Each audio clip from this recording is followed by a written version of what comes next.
NTC চা বাগানে প্রায় ছোট বড় চা বাগান নিয়ে ফাঁড়ি চা বাগান সহ প্রায় 19টা চা বাগান আছে।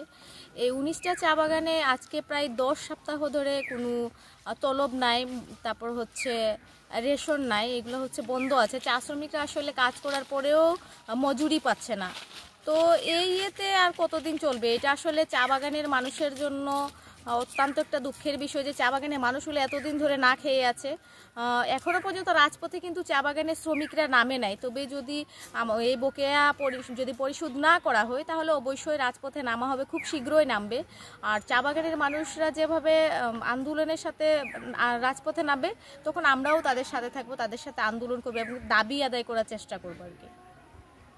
এখনো পর্যন্ত কোনো আশ্বাসই পাওয়া যায় নাই কি হবে, মানে খুলবে কি না, কোথায় গিয়ে কী হবে, এরকমের কোনো আশ্বাস পাওয়া যায় না। প্রতিটা দপ্তরে দপ্তরে চা শ্রমিক ইউনিয়ন থেকে হচ্ছে স্মারকলিপি দেওয়া হয়েছে, কিন্তু এই পর্যন্ত কোনো সারা শব্দ পাওয়া যায়নি।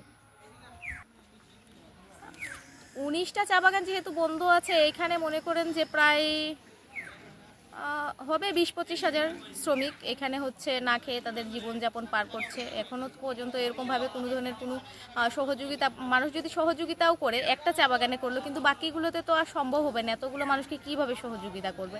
মানুষগুলো না খেয়েই তাদের দিন যাপন করছে আর কি। এমনও দেখা দিয়েছে যে চা বাগানের যে ছেলেমেয়েরা, এনটিসি কোম্পানির যে ছেলেমেয়েরা আছে পড়াশোনা করতো, যে এই চা বাগানগুলো বন্ধ থাকার কারণে তারা স্কুলেও যেতে পারছে না টাকার অভাবে।